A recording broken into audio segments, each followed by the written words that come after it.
Hey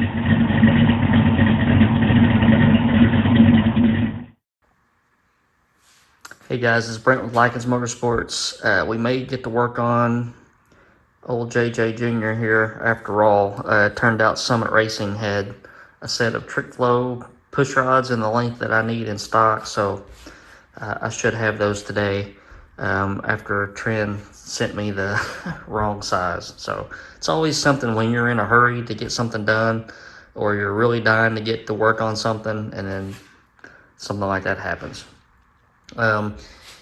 So my goal is to get this one done today.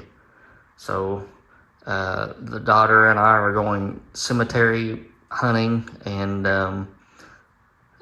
there's a couple of really old cemeteries close to us, and we like to go there. And one is actually where Abraham Lincoln's grandfather was killed by Indians. So it's a pretty cool place, not too far from here. But between that and some another function with some church friends, that I'll get to do some work on JJ Jr. here. Not sure when I'll get to dyno it, because the dyno's broke, but I'll get it done so I can start focusing on some other projects. Let's see here. So what I need to do, we're going to go ahead and mount our remote electric water pump drive. I'll get that on here. Let me get tripod set up and you guys can watch. All right, so I got to messing around and totally forgot to set up the tripod, so you guys didn't miss out on anything. Just a couple bolts hold this on.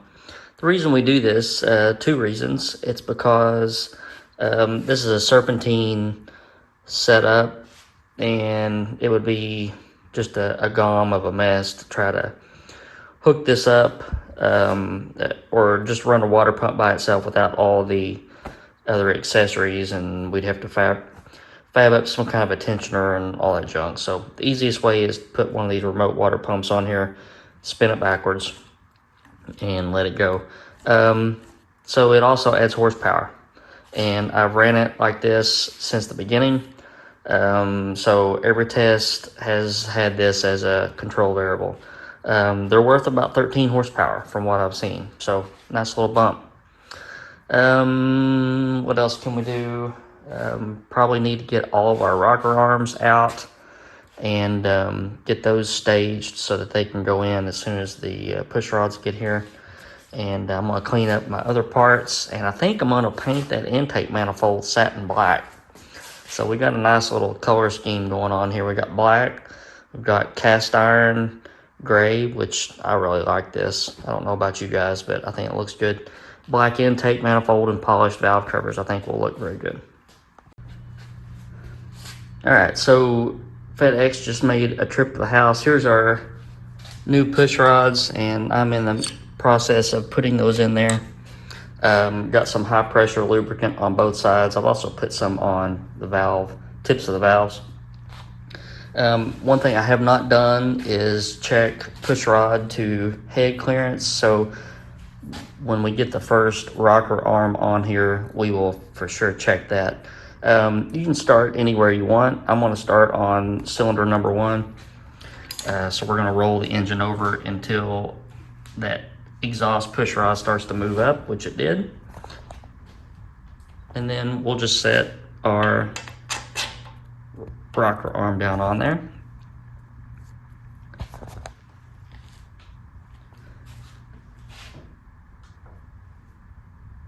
We'll grab our adjuster.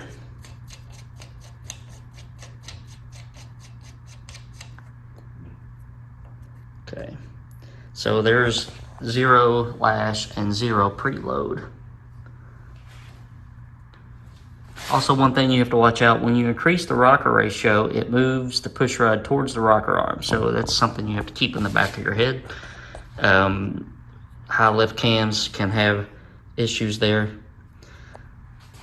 So we're going to, first I'm going to grab a couple of tools here, and then we'll adjust the preload on this rocker arm.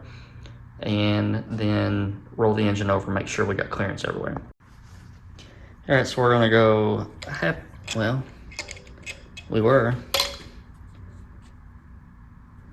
we're at 0. We're gonna go half turn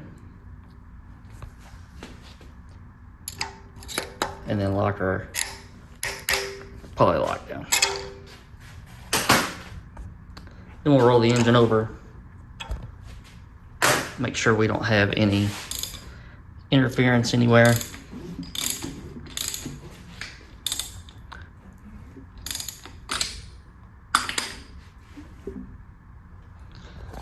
So we'll look up in here.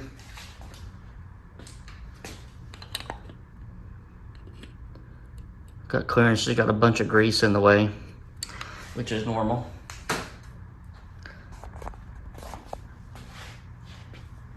And we'll check our clearance around our push rod. So I can see daylight all the way around it. We're in good shape.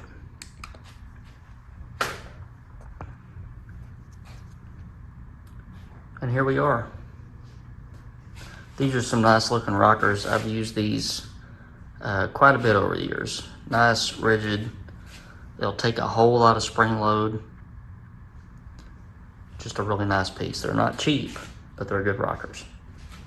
All right, so next step, I'm gonna put the intake manifold on.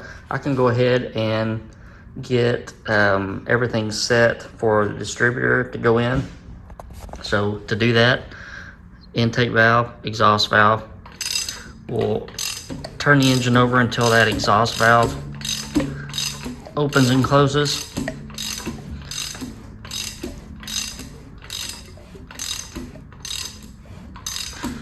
Then due to overlap, you'll start to see that intake valve open as the exhaust is closing. Right there it is. So we'll roll the engine over. It's gonna start to close. When it starts to close, you start looking towards the balancer. I won't be able to hold everything here, I don't think, and still be able to see everything. But that intake valve is closed.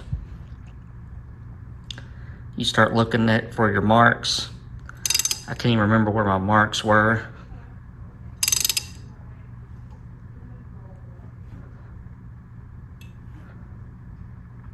I can't even remember if I put the marks back on. It's after I painted the balancer. Y'all hold tight for a second. All right, so when I took this apart the last time, I painted the balancer, painted over my marks. So we got that fixed. So let's try this one more time. We're gonna open that exhaust valve. We're gonna open that intake valve and start to close it. When it's starting to close, you look down here. There's some marks. So we got 3 marks on our 30. That's 30, 32, and 34. So when that pointer is pointing at that 34-degree mark, we're pretty close to it, then we can put our distributor in and know that the engine will fire immediately. Next step is to find out what I did with the intake gaskets. Oh, there they are. So we're gonna use some Velcros. Joe told me to use a 1262, so that's what we're gonna use. And I'll get those glued down and greased up so that the intake will come off nice and easy when we're done with this next time, and get it bolted down. I did throw some satin black paint on it. Looks good. Here's one thing. If you see this after you just got done running your valves, it's perfectly fine. Sometimes hydraulic lifters do some funky things after you roll it over, and this is okay. You shouldn't have slop in this direction. That's the only thing. So we're in good shape. So the gaskets are glued down to the heads, and I've got some white lithium grease smeared on the top so that Hopefully, if we have to do something like pull the intake on the dyno or make it easier for when the engine comes back here and I take it all apart, the intake will pop off easy. I'm just going to lay down a bead of silicone on each end and we'll get this intake laid down. Intake is on. Just dropped our distributor in. Got the rotor facing towards the rear with us at about 34 degrees before top dead center.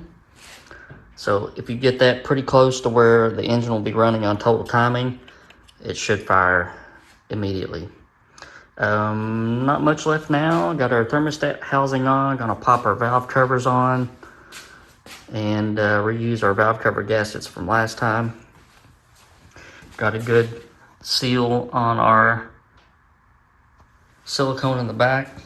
Got to put our spark plugs in and put our plug wires on and we'll be done.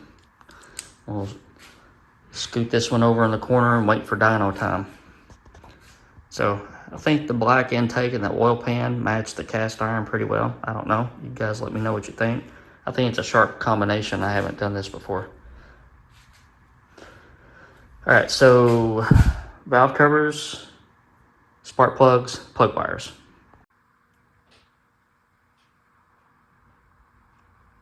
Little JJ Jr. ready to make some fire. Got our distributor in. Distributor clamp is tight. Intake is on and torqued. Valve covers are on and torqued. Spark plugs are in. Plug wires are on. Electric water pump is on. Or I'm sorry, electric water pump motor drive.